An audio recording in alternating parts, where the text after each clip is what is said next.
Inovação, segurança, programação, tecnologia, desenvolvimento. Começa aqui. Let's begin. DevSecOps. DevSecOps. O seu podcast de segurança em tecnologia.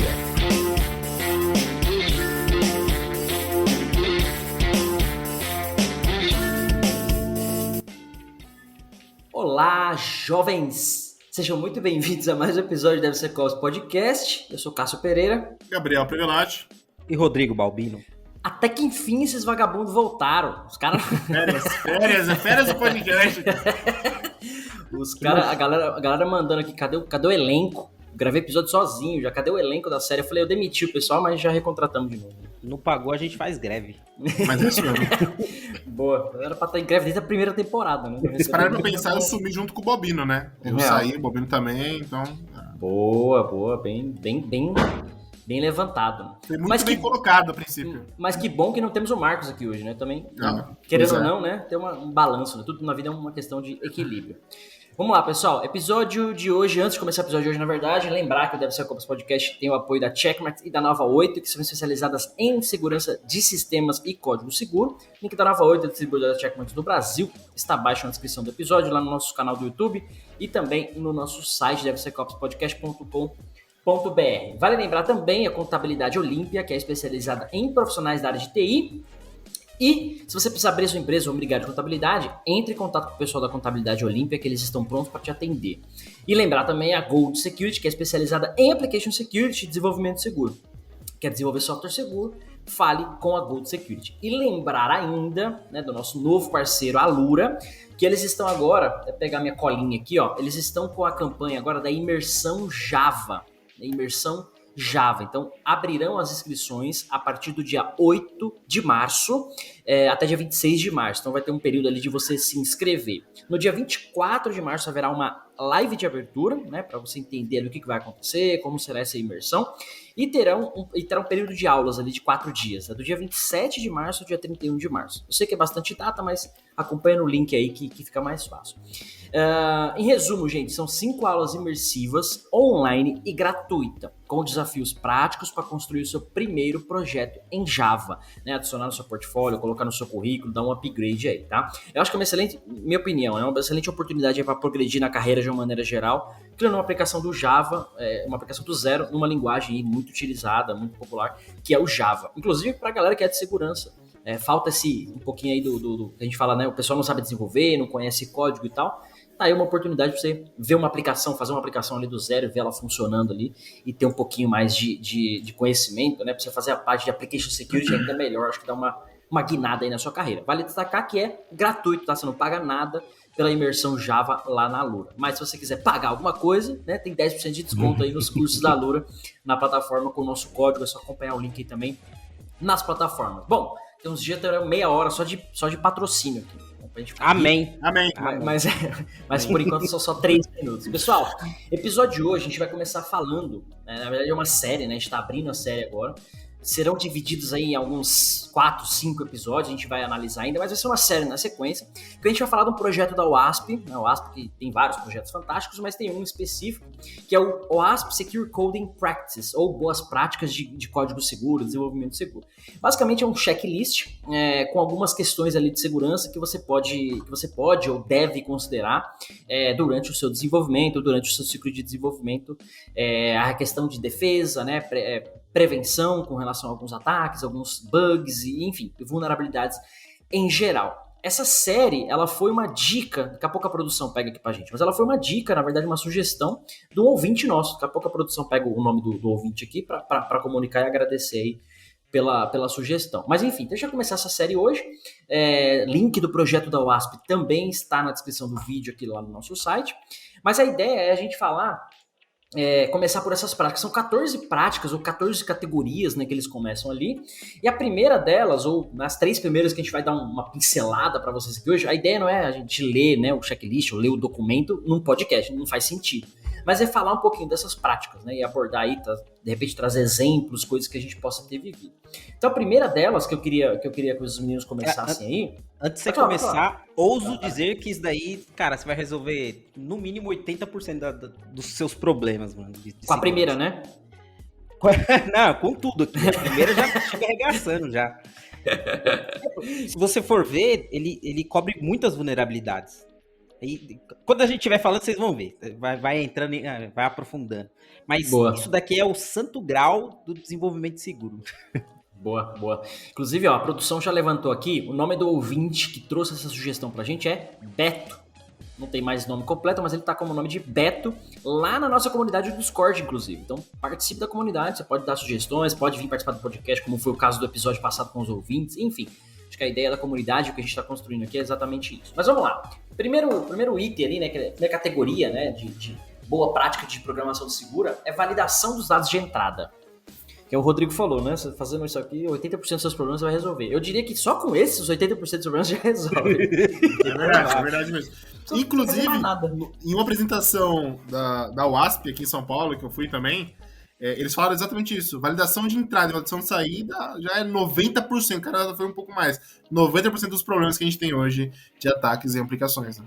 Eu nunca esqueço minha primeira aula de algoritmos, mano. E a professora explicando lá os conceitos. Era uma professora, inclusive, Neia. Jamais esquecerei. Grande Neia. Grande Neia. E ela mostrou um exemplo teórico que era assim, ó. Todo algoritmo tem entrada, processamento, saída. Uma função, um método. Mano, é isso. A essência da programação é essa. Alguma coisa entra para ser processada e gerar um output qualquer que seja. É isso.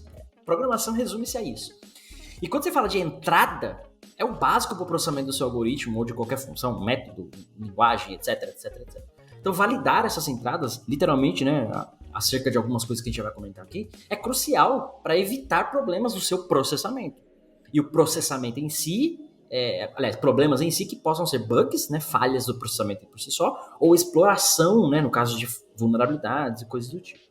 Então, eu queria pegar um item aqui, um que eu gosto muito, e é um negócio, mas assim, é muito difícil implementar isso nas linguagens. O Rodrigo, que desenvolveu o código, sabe. É um negócio absurdo de fazer, é muito difícil. Eu vou começar com isso porque, assim, é pra galera sentir que segurança não é fácil. Tá? Então, eu vou pegar um item específico aqui do checklist, ó. Validar o tamanho dos dados. Puta que pariu. Comentem. Com isso, acho que já resolveu 50% das tretas, né? Mano, é uma coisa simples, é interessante, porque quando a gente fala de segurança, parece, igual o Cássio falou, parece uma coisa absurda, de outro mundo, você tem que aprender uma nova linguagem, você tem que aprender não sei o quê. Mano, e não tem nada a ver, as coisas são simples a esse nível, simples a... Cara, se eu limitar o tamanho da entrada, eu já consigo mitigar um monte de vulnerabilidade. Por quê? Você deixa lá, campo de CPF, por exemplo. Aí você deixa aberto. E deixa string, deixa o que for de entrada. Mano, o cara pode colocar um SQL injection gigante ali. Se você limita aos 11 números do campo de CPF, você já limitou muito tipo de vulnerabilidade. É claro que existe um monte de exploit que consegue, né, entrar com 11 números ali, dá. Mas só de você limitar o tamanho da entrada, você já limitou o script, né? O exploit. Cara, é babaquice. Você não precisa de biblioteca, você não precisa de... Nada. Você consegue resolver com uma checagem. Uma. Qualquer linguagem, qualquer coisa. E até antes de você comentar, Gabriel, vale destacar ainda que não vai me fazer esse tipo de validação no front-end. Claro que no front-end tem que ter. Você já evita ali alguns botzinhos, algumas coisas, né? Tem que ter no front-end, mas isso a gente tá falando especificamente desse caso, back-end, né? Não, você bloqueia o front-end, tá bloqueado. O cara dá um F12, chama na API lá, porra, aí vacilou, né? Mas antes do Gabriel falar, a pergunta pro Gabriel é, você valida o tamanho das entradas, Gabriel? Cara, eu geralmente fico sabendo depois que entra já, né? Aí já foi. Já foi. Aí é um pouco tarde. Então, pessoal, dica, validem o tamanho da entrada. Sempre bom. Como o Balbino fez aí, né? Eu vou um pouco além. De código aqui, né? Em aplicações que tem funções normais. E vou pedir para vocês, ouvintes, a gente tá numa média de 4 a 5 ouvintes. Você, ouvinte, coloque no Google aí foguete Ariane 5 e olhe a descrição, a causa que um foguete de $1 bilhão explodiu. Ó, eu vou ler para vocês agora a causa de uma linha aqui que tá no site oficial deles lá. Causa da explosão. A explosão ocorreu quando o computador de orientação tentou converter a velocidade do foguete de 64 bits para 16 bits. O número era muito grande, o que resultou no estouro de memória, mandou Overflow. o foguete para a esquerda, o buffer overflow, e o foguete explodiu. Cara, é um perigo, Tem que validar a entrada. Como eu digo, mandou pra esquerda e dá merda. Que merda. Exceto o shift left. Shift left, acho que esse funciona, mas... Agora não, agora é shift right. A gente só avisa o dev no... Eu vou pegar Vai. gancho aí do que você falou de front e back, que é importantíssimo. E isso se aplica, acho que, para a maioria das vulnerabilidades aqui, senão a gente ia ficar falando nisso, né? Tipo, back, front. E acho que vale para tudo. Cara, não confie na entrada, né? Tipo, não confie quem tá te enviando. É um erro muito comum você confiar nos dados que tá... nos dados de entrada. Então, muitas vezes você vê um back-end sem validação. Não tem validação nenhuma, não tem... ele não se previne de nada. Achando que o front é confiável. Aí o cara traz, carrega a informação e fala, cara, o cara já tem validação, ou é um API Gateway, seja o que for a camada. Independente se é um serviço que é confiável, não confie. Até porque a porra do sistema, ele vai evoluindo. E outras frentes vai começar a consumir. Então, talvez você iniciou lá fazendo desenvolvimento olhando só para um cara e, de repente, se ela é uma API, ele vai ser consumido por um outro serviço. E daí, aquele outro serviço pode ser que ele não tenha a validação que você queria. Aí daí já cagou tudo já, né? Que você confiava em um, acabou. Então, cara, acho que isso daí de validar a entrada é essencial e realmente não é exagero de falar que pode ser os 80% das tretas aí, né? E não é à toa que é o primeiro item do OWASP Code Practices, né? Validação, dados de entrada, né? Se o cara desistiu Ele de ler o resto, ele já fez muito já. Boa. Os caras da Ele OWASP parou são ali, foda, tá de parabéns já, né? E tem uma parada importante com relação a isso também, que eu vejo muito, que é o cara falar assim, exemplo clássico, né? Ah, mas eu tô na rede, né? Eu tô aqui dentro, não preciso ser HTTPS. Ah, mas eu tô aqui, não preciso... Mano, é aí que você precisa, porque é a história do redução de impacto, o cara ganhou... Aí o cara até fala, mas aí se tiver um problema aqui, quer dizer que o cara já entrou na rede, já ganhou o servidor? Fala, pois é, se o cara te deu uma facada, então você vai deixar quieto, deixa ele torcer a faca lá dentro, deixa ele explorar o seu corpo inteiro com a peixeira lá dentro. Não, né, mano? Você dá um tapa e tenta tirar e correr, né? Usar aquele seu exemplo de casa, quando o ladrão entra na casa. Então quer dizer que você tá entrando na sua casa com o seu carro. Se o ladrão correr e conseguir entrar debaixo da garagem, já era. Ladrão, você conseguiu, hein, cara? Caralho, dessa vez eu não perdi tempo. Boa. Ó, um outro item que eu queria ler aqui desse checklist de validação de dados de entrada é o quando há falha de validação, é óbvio isso, né? Quando há falha de validação, a aplicação deve rejeitar os dados fornecidos.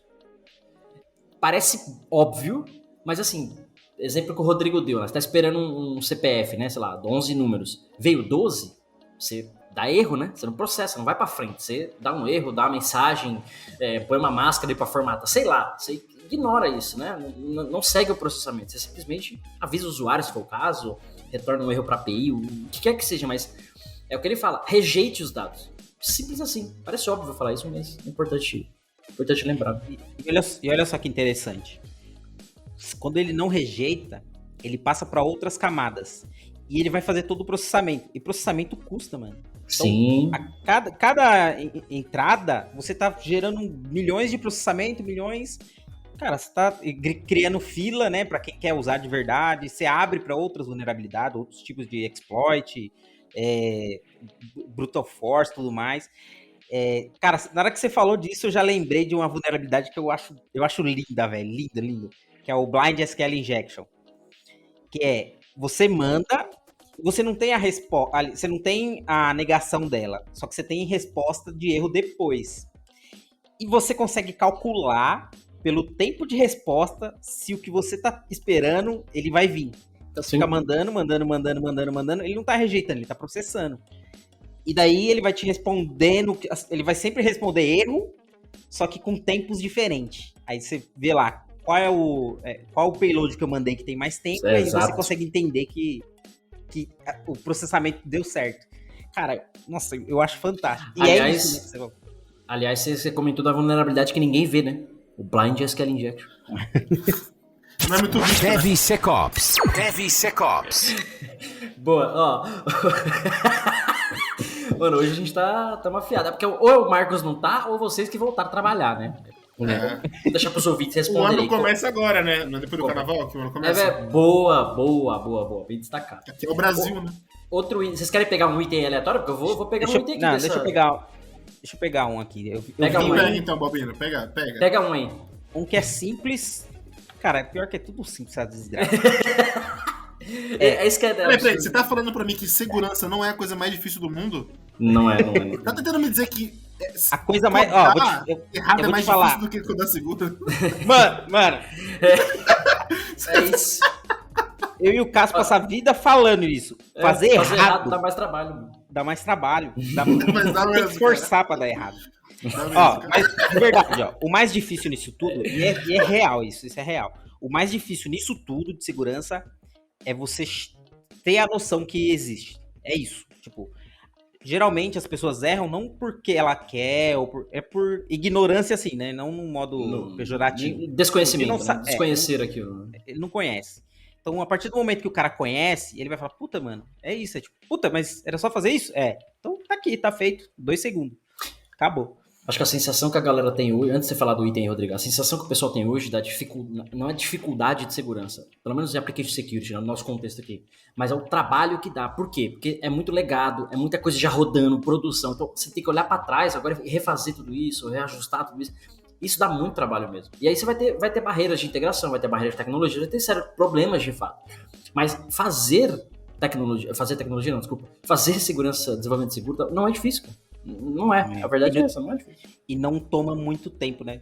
Inicialmente, quando você já tem tudo legado, tudo mais, você tem que colocar, implantar em um ambiente que já tá rodando, você vai gastar um tempo inicial para organizar as coisas, mas depois você tá ganhando tempo, porque você para de ficar parando a esteira para ficar resolvendo vulnerabilidade, você para de ficar gerando tantos relatórios, você começa a economizar tempo lá na frente.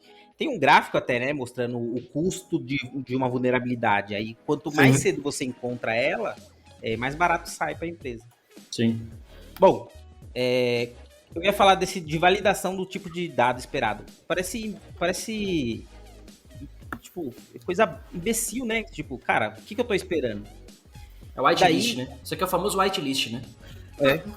Mas o ponto, isso é verdade. Eu já tive situações que eu tive que explicar pro cara o que era uma deserialização de dados inseguras, né? Que aparece muito. E quando eu expliquei pro cara, ela falou assim pra mim: é isso? Não, por Deus, ele falou: é isso? Eu falei: é isso. É isso, cara. É uma linha, é isso, cara. Pô, então assim, o chefe do cara tá querendo matar ele, tá todo mundo querendo matar, o cara tá puto, estourando. Não, mas é isso que tem que fazer. Então quando o cara sabe, esse desconhecimento que você falou, Cássio, né? A ignorância que o Bob comentou também, né? Na questão de não saber, né? Causa isso, né? Tipo, a pessoa fica surpresa quando ela descobre que era só isso que ela precisava fazer, entendeu? E eu acho que isso que gera um pouco de resistência, aí é opinião minha, tá? Com relação aos desenvolvedores, com relação à segurança. O cara pensa, puta, não é que é mais trampo, ele gosta do técnico, mas é o desconhecido. Nossa, vou ter que resolver um insecure deserialization, fudeu. Ele sabe o que é deserialization, mas ele não sabe o que é insecure deserialization. Aí você, não, cara, é só aqui, ó, tá dado dessa forma e tal.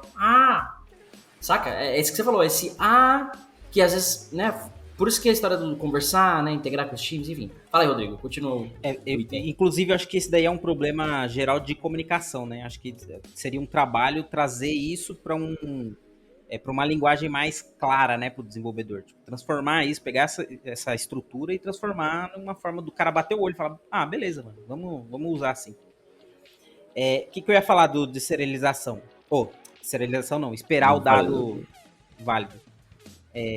Tem muitas linguagens que são fortemente tipadas que ela evita que você crie, que você erre nisso, né? Então, e o cara, ele às vezes vai buscar outra linguagem, alguma coisa, sei lá, fora disso, pra conseguir quebrar. Sim. O Python, por exemplo, ele não né? Você consegue aliás, você até consegue, mas você tem que ir atrás para fazer isso, né? Pra ser tipificado, por exemplo.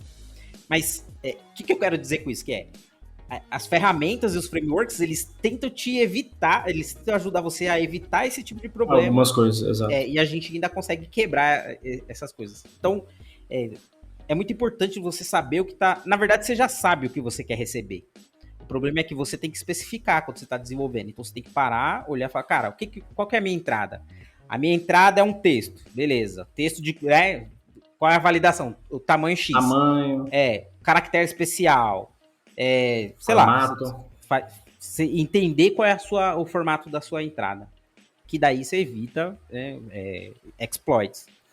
E outras, quando você está conversando entre serviços, quando você estrutura o tipo de dados, você evita que o cara fique tentando descobrir, né? Ele fica batendo e tentando receber a resposta. Sim. Se o cara não passa a estrutura, se você define a estrutura e você nega qualquer coisa que seja diferente, acabou. O cara ele não vai saber como é, ele não vai conseguir montar lá por tentativa e erro. Você só rejeita, fala, cara, não é isso que eu tô esperando.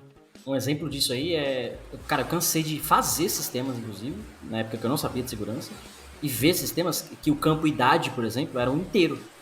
O pessoal de C Sharp aí, Java, né, um inteiro 32 bits. Então, pra que você precisa de um inteiro 32 bits para armazenar um número que aí vai de 0 a 100 no máximo? No máximo. 0 a 100 é a idade, né? Tá bom, vai, 120, né? Você quer deixar ali, quer ser inclusivo, mas não é um número negativo, não precisa de 32 bits, 16, precisa menos, é o mínimo possível no inteiro. Então é um exemplo, cara, eu preciso receber um campo aqui, idade, então eu vou pegar um tipo de dado aqui específico de 0 a 100, 0 a 120, vai. Acabou, mano. Veio 121, bloqueia. Veio menos 1, bloqueia. Zero, dependendo do caso, né? Pode ser bloqueado, enfim, vale uma discussão de negócio. Mas é isso, mano, é um whitelist. O que você aceita? Às vezes essa whitelist, ela pode ser muito extensa, aí entra a questão do formato, tipo e tal. Mas você tá esperando lá um e-mail da vida. Mano, o e-mail tem um formato, ele não vai mudar. Tá diferente daquele formato? É um problema. Nega o dado e pronto, acabou. Acho que esse é o ponto aqui pra gente encerrar a primeira categoria, né? Querem falar mais alguma coisa, não? Mano, isso daqui acho que já cobre muito sobre validar a entrada, né?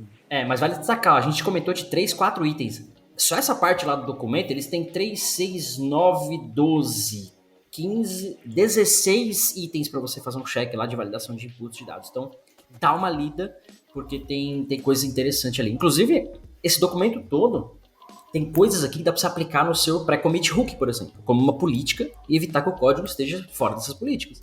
Né, dá pra fazer checagens, dependendo da solução SAST que você usa, dá pra pôr algum tipo de checagem lá também, lints que possam fazer essa validação, enfim, né? Questões aí pra gente desenvolver. Se o cara faz isso, o cara economiza uma grana preta de contratar terceiros pra segurança, mano. Não sei se o pessoal lembra, né? A gente gravou segunda temporada, acho, veio o Marcel gravar com a gente aqui, Marcel é arquiteto de software. E ele falou, cara, o trampo do arquiteto tende a acabar. Eu diria que o trampo do Application Security também. Não precisaria do cara de AppSec se o Dev fizesse as coisas que tem que fazer. Se o time de infra fizesse as coisas que tem que fazer. Se o time, né, de DevOps fizesse as coisas que tem que fazer. Né? Enfim. Próximo item da categoria é codificação de dados de saída. Né? Do mesmo jeito que os dados entram, você também tem, né, eles vão sair de alguma forma no seu processamento. É importante codificá-los, né, e tratá-los de certa forma. Esse item, especificamente, ele tem 6 itens ali pra fazer o checklist. Vocês querem comentar algum? Tem algum aí? O famoso XSS Reflected, né? O famoso para evitar um XSS, por exemplo. Famoso. Fala aí, Romero. Eu ia falar justamente de vazamento de dados. Cara, da mesma forma que você não confia quem está enviando seus dados, você não pode confiar para quem você está enviando seus dados. Então, por isso que é codificação e tudo mais... Ele tem que ser feita de forma simples. Então, o cara ele pode simplesmente espetar sua API e consumir tudo que você tem. E se você codifica ela de forma estruturada, você vai dificultar isso, né? Boa. Como assim, se ele não bateu na API já era? Como assim? Se ele conseguiu entrar, então... Não, mas isso é verdade, né? Mas tem um item específico aqui, ó, que é exatamente com relação ao XSS ou coisas do tipo. Mas ele fala aqui, ó, realizar o tratamento ou a sanitização baseada em contexto de todos os dados provenientes de fontes não confiáveis usados para construir consultas SQL, XML, LDAP, enfim. Ou seja, a consulta em si ela é uma saída, né? Você vai usar isso no processamento, até para evitar SQL injection, por exemplo. Então a ideia é você receber um parâmetro, validou, sanitizou e tratou para que a sua saída seja protegida. você garante que o comando que você vai executar, etc., não esteja manipulado, né? Ou que o pessoal gosta de falar de tampering, por exemplo, né? De adulterado, essa palavra é legal. Que não seja adulterado. Então, a própria saída em si, para você validar essa questão. E o próprio XSS, como o Gabriel falou, né? Saídas HTML, coisas do tipo. Se não tiver um encoding corretamente, né? Que é o que eles falam aqui de codificação nesse sentido de encoding. Se você não tiver o tratamento correto, dados que foram manipulados podem entrar para que influenciem a sua saída, para o que o Gabriel falou, um XSS reflected ou outro tipo de manipulação na página HTML especificamente. Aí entra lá no click hijack, né, de sequestrar o clique, aí frame injection, né, trocentos... Uma lista agora. Tudo que é possível fazer em HTML e JavaScript está relacionado a encoding de saída de dados. Eu lembro um problema que a gente pegou com isso. Eu fazia parte de todo um sistema, eu cuidava de alguns microserviços. E daí tinha dados de entrada e dados de saída. E sempre eu ouvia problema do que estava chegando e sempre eu via problemas do que estava saindo. Eu fui lá, resolvi o que estava saindo. Então, eu isolei os problemas que o pessoal trazia. Eu isolei, então eu só me preocupava com o que entrava. E daí eu começava, o time fazia todo tipo de tratamento e tudo mais para a entrada. Ele falava, cara, mas não tá chegando assim, tá chegando assado, não tá chegando... Cara, entenda, quem tem que tratar o dado de saída é o cara. Porque eu não preciso, senão eu vou ter que especificar para todos os sistemas que vai utilizar minha API. Então não é isso. Eu tenho que receber, o contrato é esse, ó. Tá aqui, ó. Eu recebo isso. Por isso que é interessante, você tem que validar a entrada. Porque se você recebe uma saída cagada, daí você pode ser essa pessoa, como a gente fez isso também. Sim. A gente recebia informação cagada. Então o cara passava dados quebrados, e quando chegava link de HTML e tudo mais, estourava toda a aplicação, mano. Toda. Mano, ontem acordei mais cedo, por acaso eu liguei a TV, tava passando episódio de South Park. South Park é sensacional, né? Que era a galera, eles inverteram lá, a galera tava botando comida na bunda e cagando pela boca. Os caras inverteram, tá ligado? Mano, é exatamente o que você falou. O seu sistema confia no outro, que tá interno, a saída veio cagada, consequentemente sua entrada veio cagada, a sua saída também vai ser... Ai, cara. Bom, enfim. Gabriel, quer comentar nesse tópico? Ou foda-se? Não, sobre esse já falei, já. Próximo já, depois dessa cagada aí. Próximo tópico é autenticação e gerenciamento de credenciais. Isso aqui é... polêmico, tá? Isso aqui é criticudo, né, como diria um filósofo. Porque, aliás, esse checklist aqui ele tem mais de 30 itens, se eu não me engano, 35 itens, né, de checklist. O primeiro deles, eu tive um problema desse quando eu trabalhei numa empresa muito, mas muito popular no Brasil. A galera conhece aí, eu não vou falar. Que é requerer autenticação para todas as páginas e recursos, exceto para aqueles que são intencionalmente públicos. Coloca uma ênfase em recursos aí, por favor. Só requerer não esquecer que não é página, só para página. Todas as páginas e recursos. Mano, essa empresa que eu trabalhei, inclusive, era uma empresa que lidava com informação sensível. E o resumo da ópera você autenticava e na URL ficava o teu CPF. E qualquer CPF que você colocasse na URL, trazia os dados. Mano. Cara, parece surreal, né? É uma coisa... E sabe o que é pior? É que eu não posso falar o nome da empresa porque vai dar merda. Mas assim, é uma empresa que praticamente lidar só com CPF. Eles só fazem isso. Só isso. Não diga mais nada. Eu já sei qual é. Captei a nossa mensagem. Captei a nossa mensagem. Isso daí é tão imbecil que o cara não precisa nem ter uma lista de CPF pra coletar. É só ele colocar lá o CPF 000 mais um. Aí ele vai rodando um force lá. Acabou, mano. Ele nem precisa validar. Ele não se preocupa com validação do CPF, se existe ou não. Só roda tudo lá. Isso aqui é o famoso, cara, você tá navegando nas páginas, né? Garante que cada request, vamos chamar assim, numa página ou recurso, né, como bem destacou o Rodrigo, esteja de fato validando se aquele request, aquela requisição, aquela solicitação pode ser atendida. E essa história de navegar em página, trocar parâmetro, cara, cansei de desenvolver assim, inclusive. Mas eu lembro que o page load do meu ASP.NET, ó que lindo, hein? o page load lá tinha um ifzão lá, authenticated, né? Então pegava o cookie, validava certinho se o cara tava autenticado, aquela coisa toda.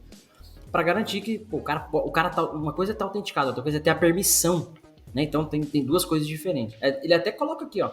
E olha só como o checklist é bem claro, ó. Exceto para aqueles que são intencionalmente públicos. Senão o cara vai querer pôr autenticação na página pública também. Além de page. O cara vai querer fazer a cagada. A home ali, cara. Então assim, cara, autentiquem. Fala aí, Gabriel. O Babani tocou no assunto que tocou num tópico aí bom.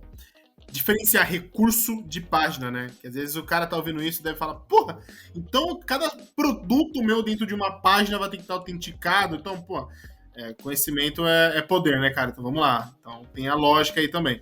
Saber diferenciar o que é o recurso, né? O que é o produto, né? Tem algumas empresas que, cara, uma página ali tem 1 milhão de produtos dentro dela, né? A gente vê isso no dia a dia. E o que realmente precisa estar autenticado, né? Que às vezes o jeito que a gente fala assusta o cara, né? Tipo, pô, tem uma página nova que tá tudo autenticado, lógico. Entendeu? É lógico. Você deu um exemplo bom, o e-commerce, por exemplo. Você autentica na minha conta, meus pedidos, produto, né? Lá, mas na lista de produto, a vitrine você não autentica, né? Então, pra ver o batom rosa aqui, eu tenho que alugar com o meu outro usuário aqui. Não faz sentido. E autenticar as camadas, né? Tipo, não só página ali. Tipo, não faço front, não preciso fazer. Mano, cursos, API Gateway, sei lá, acesso a dados. Eu lembrei de um caso, eu tava trabalhando numa squad, e daí eu vi um camarada lá mexendo e tal, ele falou, mano, como que eu faço pra mexer aqui nessa API aqui e tal, pra tirar a autenticação dela e deixar ela pública? Mano, eu lembro disso. Aí, mas por que você quer deixar a aplicação pública? Ah, chegou a requisição aqui, eu vou fazer. Aí eu, peraí, mano, de quem mandou? Aí eu fui atrás e tal. Aí eu falei, peraí, por que você quer fazer isso? Ah, porque minha aplicação não tá conseguindo enxergar a sua. Ela tinha que enxergar mesmo, né? Ela tinha que enxergar. Ah, eu não tô conseguindo bater na aplicação. Ah, mas aí a gente cria uma autenticação pra sua aplicação. Não tira ela, você não abre ela pro mundo pra você conseguir. Mano, e o cara, pior... o caminho mais difícil. Você parou pra pensar nisso? É o mais difícil. Eu vou te falar ainda, Gabriel. O pior está por vir. Foi esse dia, eu já contei desse caso aqui. Foi esse dia que eu parei, sentei pra ajudar o cara, e daí tomou mais tempo por causa disso, né? Porque eu falei, mano, você não vai abrir essa desgraça, você vai arrumar a sua e autenticar a sua. Aí os caras questionaram por que eu tava conversando com segurança, o grupo, eu tava conversando com o Cássio. Ele falou, Cássio, mano, como que a gente cria mais usuário e tal, não sei o que, pros caras aqui. Mano, eu tomei comida de rabo, velho, porque eu tava gastando tempo com isso. Eu falei, cara, não, é mais rápido mesmo eu ir lá e abrir a API, mano. Quando eu for... depois, a empresa foi, né? Teve problema, Eu vou fazer uma promessa aqui. Não é a mesma não, né, do Cássio, né? Não é a mesma empresa não, né? Só pra saber. A gente trabalhava junto nessa época aí. Mas outra empresa. Vou fazer uma promessa aqui, ó. Promessa, tá? Quando eu ficar rico, milionário, não precisar mais trabalhar, de fato, terá um episódio só pra falar os nomes dessa galera, desses pau no cu que a gente trampou junto, de algumas empresas que só fazem a bosta. A empresa em si não tem culpa, a culpa é das pessoas que estão lá. Vai ter um episódio que eu vou expor todo geral, mano. Processa essa porra aí, foda-se. Eu vou estar morando na Tailândia mesmo, vem buscar. Mas um dia. Eu acho que tem uma outra que é mais fácil acontecer, é que se você estiver no leito de morte. Boa, deixa escrito. Falou, expõe isso aqui pra mim. Boa. Essa é mais fácil de acontecer. Quer dizer, essa é certeza vai acontecer, né? Ser rico não é certeza. Deixa escrito já. Outro item que tá aqui na lista que eu queria puxar, se vocês tiverem um aí, podem falar, mas eu vou pegar esse aqui, ó. Puxei. Ele fala aqui, ó, utilizar a autenticação para conexão a sistemas externos que envolvam o tráfego de informação sensível ou acesso a funções. Resumo o que o Rodrigo falou. Você está chamando uma API externa, um microserviço, conecta, mano. Conecta no sentido de autentica, né? Quem é você? Quem tá indo buscar informação? Tem permissão de fazer isso, etc. A própria conexão com o banco de dados, vale destacar. Tem que ter um usuário e senha, né? Ou ponha um usuário e senha, enfim, criptográfico, aquela coisa toda. Mas, por que sistema externo, né? Pensa no seu algoritmo, na sua aplicação. Você está conectando em outra API, em outro lugar fora da tua função própria, você vai naturalmente é externo. Ó. Externo não de externo à sua empresa, mas externo ao seu processamento. Autentica de alguma forma, mano. põe lá a porra de uma validação, quem é que tá fazendo o quê, pra que tá fazendo essa requisição, gera um log de auditoria disso, é o traceability da parada. Porque senão você tem o caos que é hoje, né? Microserviço pra todo lado, um chama o outro e o surubão dos microserviços, ninguém sabe quem é quem, ninguém sabe quem chama quem. Ah, tá na minha rede, pode chamar, pode invocar. Cara, É o caos, né? comentar até na época que eu mais fazia modelagem de ameaça, que a gente tinha muita modelagem de ameaça pra fazer, e tinha um checklist de pergunta lá, e uma pergunta era, cara, essa aplicação, essa API ou esse microserviço, com quem que ela se comunica e com quem que ela se autentica? Então a gente fazia essa pergunta, e era onde o pessoal mais patinava, sem brincadeira. Então quando a gente falava, com quem que essa API, por exemplo, essa aplicação se comunica? Que API ela consome? Cara, o pessoal patinava ali. Putz, preciso validar, confirmar. Tá aí a autenticação dela. Pô, preciso ver também e tal. A gente tá falando com o arquiteto ali, entendeu? Tá falando com o cara que era pra saber sobre isso, né? A gente vê que tem esse déficit no mercado também do pessoal ir atrás do básico. Por essas e outras que eu digo, aguardo a vinda dela, né? Da grande pedra da obliteração. Quando você ficar rico, você pode comprar uma grande pedra também, né, Cássio? Comprar também. Vou ser o Tron. Vou fazer a minha aqui da Terra. Um grande tronco pra comprar. Tecnologia. DevSecOps. Quer falar outro item, Rodrigo? Vocês estão com outro item na lista? Porque não falta item aqui. Tem um aqui que eu acho bem interessante, e a vulnerabilidade daqui, eu acho, a exploração disso eu acho muito foda. Mano. Ele é bem grande aqui, mas em resumo se você tiver que guardar, assim, ele fala para você utilizar repositórios externos para armazenar suas senhas e tudo mais. Se você tiver que fazer isso dentro de casa, se você que estiver fazendo isso, guarde de forma segura, usando... usando... Vault... Não. Quando você vai rechear ela, gerar hash. Você vai criptografar ela de forma one-way, que é o seguinte. O cara... Você tá armazenando as senhas. Aí o cara chega na sua base e puxa tudo. Se você armazena, que eu acho que tomara que isso já não exista, né? Se você armazena em forma de texto, trabalho nenhum, o cara só pega e usa lá. Usuário e senha, ele já tem tudo lá. Rapidinho, existe. Mas existe. Vou fingir que não. A outra forma que o pessoal acha que é seguro o Gabriel lembrou aqui no texto aqui, ó, fazer o rechear, né? Fazer o hash dele. Rechear. É o pessoal fazer hashes em MD5. O MD5, ele vai, maravilha. Você não vai desfazer ele. Porém, existe uma técnica de hash table. Você já viu esse bagulho aí de...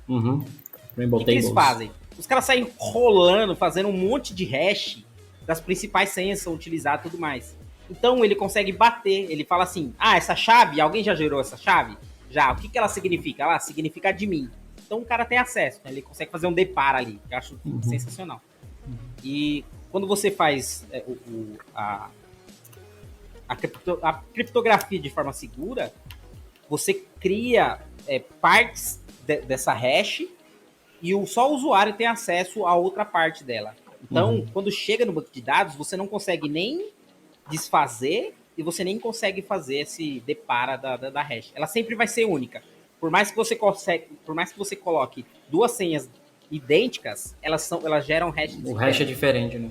Vale lembrar que você usou a criptografia entre aspas, né? Porque quem tá só ouvindo vai achar que a gente tá falando criptografia e são coisas um pouco diferentes. Né? Tem um termo mais... É o hash, né?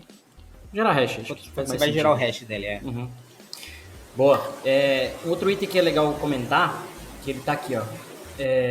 Exigir nova autenticação. Olha só. Exigir nova autenticação dos usuários antes da realização de operações críticas. É exatamente para quem usa aplicativo, sei lá, Nubank, por exemplo, aplicativo de banco. Você autenticou, você tá lá vendo o seu extrato, né, navegando ali, tal. Aí você quer fazer o Pix, ele pede um PIN, né, um PIN de 4 dígitos, ou pra você autenticar de novo. Então é literalmente a nova autenticação. O cara já está autenticado. Mas é para garantir, que é uma operação crítica, né? Tá saindo dinheiro, ele vai gerar uma transação. Então ele, valida, o cara é ele mesmo, ele quer fazer isso mesmo, né? Às vezes é um acidente e tal, porque é uma operação crítica. Então é uma boa prática, de uma maneira geral, exigir essa double check, né? Vamos chamar assim. Normalmente a gente vê isso em transação financeira, né? Ou no dia a dia, você seleciona um arquivo aí e aperta o botão delete. Vai aparecer uma mensagem de confirmação. Quer mesmo excluir esse arquivo? Nesse caso é só uma pergunta, ele não está reautenticando. Mas é uma operação crítica, excluir um arquivo. né? Ou deletar alguma coisa. Ele tá confirmando ali, quer mesmo fazer isso, né? Tem um sim ou não e tal. Então, no caso de operações críticas, né? Ele fala de pedir uma nova autenticação, porque a gente está falando da categoria específica aqui de autenticação e gerenciamento de credenciais. É legal você considerar isso nos seus sistemas, né? Sei lá, tem o e-commerce, pagamento, cadastro de usuário, deleção de usuário, enfim. Acho que a criticidade do que é crítico ou não no seu negócio, só você pode dizer, não é a gente que vai classificar aqui. Isso daí acho que a exploração padrão dela é o cookie hijack, né, por exemplo. Às vezes você faz a autenticação uma vez só, aí tá lá, armazenou, ele gerou uma autenticação e falou, cara, beleza, é você mesmo que fez o login. O cara pode simplesmente acessar os cookies do seu navegador, pegar para ele e pronto, ele já tem. É mais ou menos assim, é como se fosse um crachá. Funciona como se fosse um crachá. Para você ter o crachá da empresa, você tem que ter autenticação, manda seus documentos, blá, blá, blá, os caras passam por todo o processo, te dá um crachazinho para você passar lá na catraca. Aí você perde seu crachá. Alguém rouba, alguém toma. O cara só vai passar, acabou. Tipo, ele já está autenticado. Exato. Então, essa validação, aliás, essa revalidação seria mais ou menos o processo do cara ter um porteiro para olhar que o seu crachá é a sua cara. Por isso que o crachá geralmente tem a fotinha lá. Sim. Pro cara olhar e falar, mano, peraí, o crachá de uma mulher, esse é um homem, mano. Aí, cara, tá errado aqui. Tipo, vamos ver o que tá de errado. Aí o cara vai verificar, né? E nesse processo ainda, seguindo a lógica, gerou um crachá novo, invalida o antigo. Né? É igual, acontece com o cartão. Você bloqueia o cartão, já gera um novo e naturalmente já bloqueia o anterior. Tal. Você falou um pouco da sessão, mas até comentar isso que, beleza, pede a autenticação de novo no seu e-commerce, mas invalida, né? A autenticação do cookie anterior, pelo amor de Deus. É a história tem um problema relacionado a isso também, fugiu o nome agora, mas é o logoff, né? O cara faz o logoff, mas ele só desloga o cara da tela ali, mostra, beleza, tá deslogado. Mas a sessão dele no sistema tá válida. Então a história do cara pega o ID da sessão, aquela coisa, ele consegue reutilizar e tudo mais. Acabou. Cara, esse item aqui tem 35, eu contei aqui, tem 35 cheques nessa categoria. Mano, falou 3, mas vamos falar mais um pra gente encerrar aí. Dele? Mais um? Só mais um? Só mais um já. 40 minutos de episódio aqui. Eu queria até comentar uma coisa. Vale ressaltar. Esses vagabundos não trabalhavam, agora quer trabalhar 2 episódios num só. O ano começou agora. Vale ressaltar, pessoal, ouvintes aí, pai e mãe. Não estamos falando aqui de coisas que aconteciam. Pera aí, cara. Segurança, tecnologia, DevSecOps. Ai, cara, fala aí. Não estamos falando aqui de coisas que aconteciam 30 anos atrás, não, tá? Por mais que pareça. Não é. É coisa que tá acontecendo agora, nesse minuto aqui, ó. Nesse segundo. Hoje. A gente vê no dia a dia essa merda acontecendo. E por isso a indignação. Tá entendendo agora? Você tá entendendo agora, ouvinte? Por isso que a gente fica puto. Indignação, pô. Café do cara vai virar o Alborguete, mano. É o Alborguete, pode crer. Eu tô louco! Quando eu falo pra validar input, eu tô louco! Fala aí, Rodrigo, você ia falar o último item? Eu não ia eu tenho o último aqui, mas eu ia complementar o outro que vocês estavam falando, mas já foi. Não, pula, fala outro. Não, fala tá, o último. E é engraçado isso daqui. Caso você utilize código de terceiro para realizar a autenticação, inspecione cuidadosamente para garantir que o mesmo não é afetado por qualquer código malicioso. Não, cara, além de usar a biblioteca, tem que validar a biblioteca que eu tô usando. Claro. Você tá de sacanagem, né, pô? Isso é vacilo, porque né? Mano, eu quero dar um npm install, nome do pacote, acabou. Não quero fazer mais, não quero validar, não quero nada. Alguém já fez, já fez pra mim. O cara ganha lá um milhão de... mano, já existe 1 milhão de bibliotecas, mano. Fazendo o que eu vou fazer, pra quem que eu vou fazer? E pra que eu vou perder o tempo olhando? Mas essa biblioteca na outra empresa nunca deu problema, pô? Esse item é foda, cara, porque assim, é a história da confiança, né? O cara confia numa parada crítica. É lógico que você não vai validar todos os open source da vida. Deveria, de certo modo. Mas você não vai validar pra arredondar o canto do botão, a função que faz. Nem precisa validar. Agora, um cara que tá autenticando, que você tá passando esses dados críticos ali pra dentro, quem garante que o cara não tá logando em uma API externa ou pegando esses dados, sei lá, né? Mas, Cássio, você tá validando o canto do botão ou não? Eu valido os cantos. Sempre importante. Ainda digo mais, tem solicitações aqui na nossa... Não vou falar não, mas trabalhamos com soluções que tem o SCA, né? E tem gente que pede pra marcar falso positivo em biblioteca, em SCA catalogada, tá? Isso existe também, tá? Pessoal, isso existe. É a mesma história, você vai no médico, sei lá, o cara tira um raio-x, exames mais óbvios, né? Sei lá, raio-x, coisas do tipo, exames de imagem, vamos chamar assim. Aí tá lá na imagem, ó. Tá aqui o problema, você tá vendo o problema, tá aqui. Aí o cara fala, não, isso não é, isso é falso positivo. Não, o maluco vai levar. O braço do cara tá assim, meu osso não tá quebrado, não. O maluco vai levar no médico e coloca uma fita em cima do bagulho. Não existe. Essa mancha no meu pulmão aí não existe, não. Bom, a gente tira sarro, a gente brinca, porque tem que ser, né? Tem que ser leve o episódio e o podcast inteiro é assim, mas a verdade é que, gente, ouçam essa série, tá fantástica. É literalmente para falar um pouco do documento, trazer exemplos para vocês, boas práticas de codificação segura. Mas tá lá o documento, tem em português, o próprio documento da WASP. Eu vou deixar os links aqui para vocês, baixem, criem o guia de vocês, reutilizem esse guia. Acho que o importante é que vocês apliquem, né, e adotem essas boas práticas aí no desenvolvimento de vocês, beleza? Se não quiser clicar no link, dá uma googada aí, o ASP SCP Quick Reference. É isso, mano, é isso. Mano, e eu vou falar porque esse bagulho é muito, muito, muito importante, mano. Faz isso, pega essa birosca aqui, não precisa ninguém pedir pra você da empresa. Pega essa porra aqui, leva, faz isso, eu garanto que você vai ganhar aumento, mano. Garantido, mano. 80% das vulnerabilidades você vai matar. Se você aprender a fazer tudo que tá no guia e não ganhar aumento, a gente te contrata. E dá aumento. Dá aumento. Fechou, então. Acho que era isso. Episódio primeiro, vou chamar de primeiro episódio da nossa série, né? A gente tem fazer uns 4 ou 5 episódios aí pra complementar todos os itens. Sugestão do nosso ouvinte Beto. Aliás, Beto, queremos você aqui. Mentira, não sei quem é, então. Manda o nome, manda uma mensagem lá no Discord pra gente saber o nome completo. Aí no próximo episódio a gente anuncia aqui, porque essa série foi uma sugestão dele. Não precisa, 20, Beto, eu acho que não repete, mas... Eu acho que foi o Rodrigo trollando. Ele entrou lá com outro login, pois lá, é o Beto. Cara, ó, juro por Deus, tá? Agora um pouquinho de rede social. Eu brinquei do meu pai e minha mãe, esse Beto é o nome do meu pai, tá, Roberto? Talvez seja ele, tá? Talvez. Então... Pode ser.